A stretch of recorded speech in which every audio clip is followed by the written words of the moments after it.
The story the cameras missed. During the Pope's final days. Welcome to our channel, where every story carries a piece of the heart and a spark of wonder. We'd love to know, where in the world are you watching from? Share it with us in the comments below. Your stories make our journey even more special. And don't forget to hit that subscribe button and ring the bell, so you won't miss tomorrow's story. A new chapter filled with emotion, inspiration, and a touch of the unexpected. Thank you for being here. Together, let's keep these moments alive. Beneath the marble floors of the Vatican, past ancient staircases and forgotten corridors, there existed a hidden world few knew about. Tucked away behind heavy wooden doors and winding stone halls, a small, secret choir gathered every Wednesday evening. They were not professional singers. They were gardeners, cooks, cleaners, ordinary workers who kept the great heart of the Vatican beating, often without thanks or acknowledgement. The world above them moved with ceremony and tradition, with golden vestments and grand processions. But down here, there were no trumpets, no polished floors, no marble statues towering over them. Only the soft glow of candles lighting old stone walls and voices rising in honest, imperfect harmony. They sang hymns not rehearsed for show, but offered like prayers, raw, unpolished, beautiful in their sincerity. At the center of this gathering was Brother Matteo, a janitor from a quiet fishing village in Sicily. His hands were calloused from years of scrubbing stone and polishing brass, but when he sang, it was as if the very walls leaned in to listen. His voice was rich and weathered, carrying the salt of the sea and the sun of his homeland. He never sought applause. He sang not for the world but for heaven, as naturally as breathing. The choir was never announced. There were no invitations, no formal practices. Word simply spread among those who needed it most. The lonely, the burdened, the faithful souls who worked in the unseen corners of the Vatican. They came quietly, sometimes in their work clothes, carrying with them the dust of the gardens or the scent of the kitchen. They gathered, not to impress, but to lift each other, to weave their separate sorrows and hopes into one single offering. The music that filled that hidden chamber was unlike anything heard in the grand basilicas above. It was rough around the edges, sometimes off-key, sometimes too soft, but it was real. It carried the sound of scraped knuckles and tired feet, the spirit of people who served without ever standing in the spotlight. It was faith made music. Unbeknownst to them, one evening their voices reached the ears of Pope Francis. Taking a rare walk through the lower halls to escape the rigid schedules and endless meetings, he paused outside the heavy doors and listened. He didn't announce himself. He didn't summon guards or interrupt. He simply stood there, hidden in the shadows, as the music washed over him. So pure, so human, it brought tears to his tired eyes. That night, as the last echoes faded into the ancient stones, something changed. A bridge had been built between the grand world above and the hidden world below. A bridge forged not by power or politics, but by the simple, eternal act of singing from the heart. Brother Matteo never saw himself as anything special. After all, he spent his days mopping floors, fixing squeaky hinges, and hauling buckets of water through corridors most tourists never even knew existed. He wore the same faded work uniform every day, boots scuffed, hands roughened by stone and soap. Yet when he sang, something extraordinary happened, something even he couldn't explain. Each Wednesday evening, as he stood among the quiet workers gathered in that candlelit room beneath the Vatican, Matteo opened his mouth and released "ew," a sound that seemed far too large for the small, hunched figure he was. His voice wasn't trained. It was raw, born of ocean winds and long Sicilian evenings where fishermen sang to pass the time. There was sorrow in it, and hope too, the kind of hope that clings to people who have little else. He didn't sing to impress. He didn't seek to be heard beyond those stone walls. Matteo sang for the God he believed walked with calloused hands and wore no crown.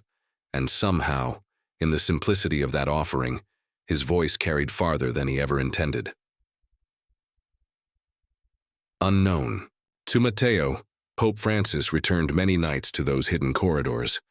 Drawn by the quiet power of that singing, he stood unseen, blending into the shadows, listening with a heart that grew heavier and lighter at once. The Pope had heard countless choirs in his life, grand choirs with soaring sopranos and perfect Latin phrasing, but none had moved him the way Brother Matteo's rough-edged hymns did. One night, after the last note faded and the workers began to quietly pack up, Pope Francis remained behind, his steps slow but deliberate.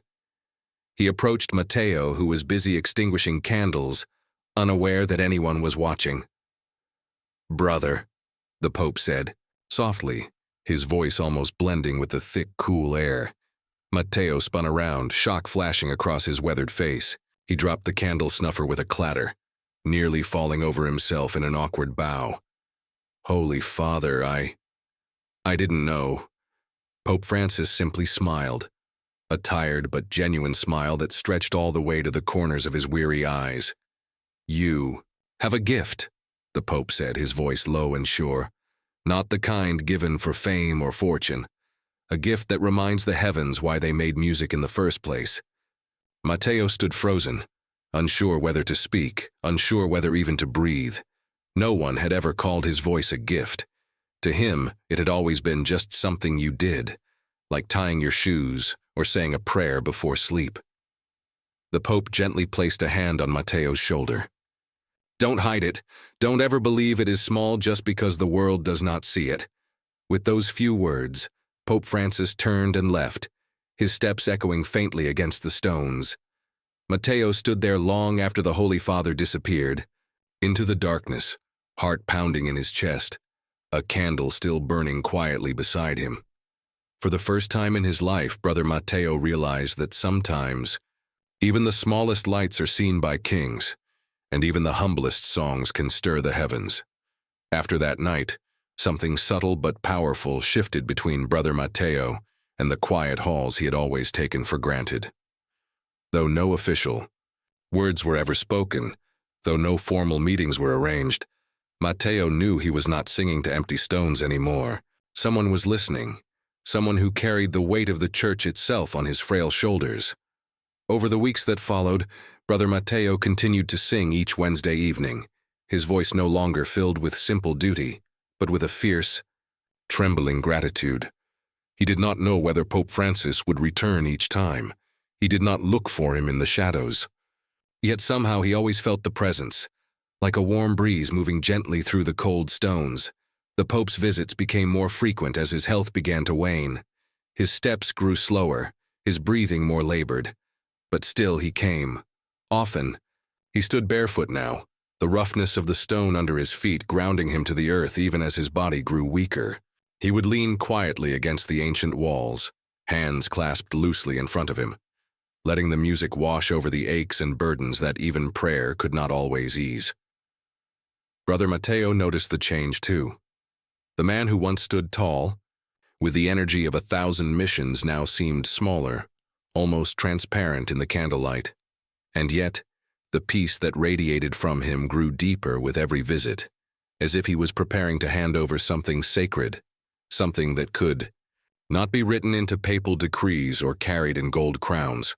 One evening, after the last hymn had faded and the last candle had been snuffed, an aide approached Matteo in the dim hallway. His face was drawn tight with urgency. "Brother Matteo," he said quietly, "His Holiness has asked for you. Alone." Matteo's heart thudded painfully against his ribs. He wiped his hands nervously on his tunic and followed the aide up twisting staircases and through hushed corridors until they reached the Pope's private chambers. Inside, the air was thick with the scent of incense and something deeper, something that spoke of endings. Pope Francis lay propped up against pillows, the white of his robes blending almost ghost-like into the bed. His eyes fluttered open when Matteo entered, and for a moment the tiredness melted away, replaced by that same crinkling, heartfelt smile. "Come closer, brother," he whispered. Matteo knelt at the bedside, overwhelmed by emotion. With shaking hands, the Pope reached beneath his pillow and drew out a small, worn object, a simple wooden rosary, the beads dulled and smoothed by countless hours of prayer. "This," he said, his voice thin but unbreakable, was given to me long before the world knew my name, before the marble, before the robes. Take it, carry it forward. Remind them that it was never about gold or power. It was always about hearts, like yours. Tears blurred Matteo's vision as he accepted the rosary. No other witnesses, no cameras, just two souls in a quiet room, passing something far more powerful than any crown. That night, as Matteo left the chamber, he understood. The greatest legacies are not built in public squares or written in stone. They are whispered in hidden hallways, passed from one heart to another when no one else is watching. The night after receiving the wooden rosary, Brother Matteo barely slept. Every time he closed his eyes, he could still feel the weight of it, resting in his calloused hands, could still hear the faint, trembling voice of Pope Francis in the back of his mind. It wasn't just a gift, it was a responsibility, one that felt both heavier and holier than anything he had ever carried. The next morning, the Vatican was different. There was a tension in the air, a silence that pressed against the ancient stones. Word had not yet officially spread, but somehow everyone knew. The end was near. Brother Matteo kept the rosary tucked against his chest as he went about his duties that day. He polished the brass fixtures in the side chapels. He swept the endless marble floors. He hummed hymns under his breath, trying to steady the ache in his heart. Shortly after sunset, a quiet knock came at the door of his small quarters. It was the same aide as before, his face even graver now. His Holiness, he is asking for you again, brother. It may be the last time. Matteo didn't speak. He only nodded, pressing the rosary tighter against his heart as he followed the aide through the winding hallways. When he entered the papal chamber, the room was dim, lit only by the last traces of golden twilight filtering through heavy curtains. Pope Francis lay weakly against the pillows, smaller somehow, as if the very air around him was pulling him gently upward. Yet when he saw Matteo, he smiled, and it was the same true, deep smile that had first broken through Matteo's loneliness, months ago. "Brother," he whispered, barely audible. Matteo knelt beside the bed without hesitation. With great effort, Pope Francis reached out and grasped Matteo's hand, the hand still stained from years of unseen work. His fingers were frail, bird-like, but the grip was surprisingly firm. "Promise me," the Pope said, each word a breathless struggle, "that you will keep singing, even when no one listens, even when no one sees." Tears welled in Matteo's eyes, blurring the solemn face before him. He bent his head and whispered, "I promise, Holy Father, I will sing for those who can't, for those who are forgotten." Pope Francis closed his eyes for a long moment as if gathering the last of his strength. When he opened them again, a faint light still lingered there. "Good," he whispered, "then my heart goes in peace." His hand fell gently back to the bed. His breathing slowed, each rise and fall of his chest softer, more distant. Matteo stayed there, kneeling, clutching the rosary, as the final light of day slipped into night. When the ancient bells of St. Peter's began to toll hours later, the world above would mourn with grand ceremonies and long speeches. But down in the small hidden places, the gardens, the kitchens, the forgotten corridors, hearts would ache for a man who had seen them, had blessed them, had trusted them with a legacy far greater than power. The legacy of humble, enduring faith. In the days following Pope Francis's passing, the Vatican buzzed with a flurry of ceremonies, dignitaries, and flashing cameras. Grand speeches echoed beneath the ancient domes. Flags were lowered. Hymns, practiced to perfection, filled St. Peter's Basilica. The world mourned the loss of a global figure, the Holy Father who had led with humility and courage. But beneath the polished marble and gilded halls, in the hidden corridors where the candlelight still flickered against worn stone, a different kind of mourning took place. It wasn't marked by fanfare or formal processions. It was quieter, heavier, more personal. Brother Matteo returned to the small secret gathering where it had all begun. The hidden choir, once just a sanctuary for the weary workers of the Vatican, stood silently waiting. Some still wore their kitchen aprons and gardener's boots. Their hands were rough, their eyes were red. And yet they gathered, not to put on a show for the world, but to sing for the man who had seen them when no one else did. Matteo stepped forward, the simple wooden rosary wrapped tightly around his wrist. For a moment he hesitated. His voice trembled at the thought of singing without the quiet weight of Pope Francis standing unseen in the shadows. But then he remembered the Pope's final words. "Promise me you will keep singing, even when no one listens." With a deep breath, Matteo closed his eyes and began. The first notes cracked with emotion. His voice was raw, unpolished, soaked with grief. But it was real. And slowly the others joined in, their voices weaving together into a tapestry of sorrow and hope, rising like a prayer into the stone vaults above. There were no choir masters here, no polished performances. Only broken voices and broken hearts offering up something far more sacred than perfection. Word began to spread quietly among the Vatican staff. The hidden choir was singing again, not in secret, not in defiance, but in love. Workers, nuns, guards, even visiting priests who had once hurried past without a glance, now they stopped. They listened. Some knelt, some wept openly. It became a tradition. Every Wednesday evening, as the Vatican settled into twilight, the simple choir would gather and lift their voices, not for recognition, not for glory, but for the soul of the church that still beat in unseen places. Tourists never saw it. Television cameras never recorded it. But sometimes late at night, if you listened carefully in the deepest corners of the Vatican, you could hear it. The faint, steadfast sound of hymns carried through the ancient stones. Brother Matteo, older now, would lead the song, his voice still rough, still trembling, but strong. And each time he sang, he wore the rosary around his wrist, a silent promise fulfilled. Long after marble crumbles and crowns are forgotten, the legacy of Pope Francis would live on, not in statues or monuments, but in the humble hearts who kept singing even when no one was watching. As you finish this story, we invite you to take a moment and share your thoughts with us. How did this quiet legacy of humble service touch your heart today? Have you ever met someone whose kindness and dedication were hidden from the spotlight, yet made an unforgettable impact on you? We would love to hear your stories, your reflections, or simply where in the world you're watching from. Your voice matters here, just as Brother Matteo's song mattered in those hidden corridors.